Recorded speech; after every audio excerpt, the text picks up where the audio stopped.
हैदराबाद में एक मंदिर की बेहुरमती, अवाम में गम व गुस्सा। बीजेपी सदर एन रामचंद्र राव का मुलजिम के इनकाउंटर का मुतालिबा। हैदराबाद के नेरेडमेट पुलिस स्टेशन लिमिट्स में वाक़ सैफलगुड़ा कड्डीमसम्मा मंदिर में बेहुरमती का वाक़या पेश आया, जहां नामालूम शख्स ने मंदिर में मूर्ति के सामने मुबैना तौर पर पेशाब कर दिया।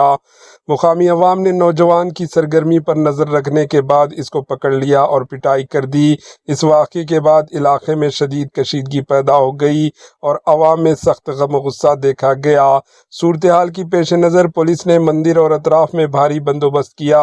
वाक़े की इत्तला मिलते ही पुलिस ने फौरी कार्रवाई करते हुए मुलजिम को हिरासत में ले लिया। पुलिस के मुताबिक मुलजिम की शिनाख्त अल्ताफ के तौर पर हुई है, जो कर्नाटका के बिदर ज़िले का रहने वाला है और नेरेडमेट इलाके में सब्जियां फरोख्त करके रोज़ी कमाता था। इसके खिलाफ ताज़ियात हिंद BNS के दफ़ा 333, 196, 298 और 299 के तहत केसेस दर्ज किए गए हैं, जबकि अदालत ने इसे 14 दिन की अदालती रिमांड पर भेज दिया है। इस वाक़े पर तेलंगाना बीजेपी के सदर एन रामचंद्र राव मंदिर पहुंचकर मुकामी अवाम से बातचीत की। बादशाह सख्त रद्द-ए-अमल जाहिर करते हुए मुलजिम को इनकाउंटर करने का मुतालिबा किया।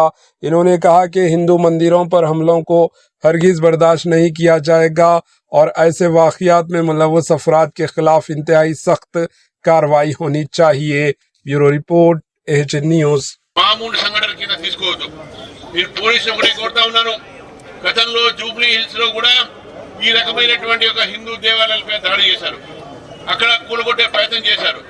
ఇక్కడ ముత్యాలమ్మ గుడిలో కూడా ఒక విగ్రహాన్ని అక్కడ కూల్చి అక్కడ ధ్వంసం చేశారు. ఈసర్లో కూడా జరిగింది. ఈ రకమైన సంఘటనలు రోజు రోజుకు పెరుగుతూ ఉన్నాయి. కాంగ్రెస్ పార్టీ ప్రభుత్వం వచ్చినప్పటి నుంచి హిందూ దేవాలయాల పైన, హిందువుల మనోభావాల పైన దాడి జరుగుతూ ఉన్నది. ఈ సంఘటన చిన్న సంఘటన కింద కాదు, ఇది కేవలం ఒక ఆర్గనైజ్డ్ గా ఒక పథకం ప్రకారము ఈ సంఘటనలు జరుగుతూ ఉన్నాయి. ఏదో ఒకటో రెండో జరిగిందని అనుకోవచ్చు, కానీ ఆర్గనైజ్డ్ గా పథకం ప్రకారము హిందూ దేవాలయాల పైన అవమానపరిచేలాగానే హిందూ విగ్రహాల, దేవి విగ్రహాలని అవమానపరిచేటటువంటి దీంట్లో అనుమానాస్పదమైనటువంటి ఒక వ్యక్తి అతను కూడా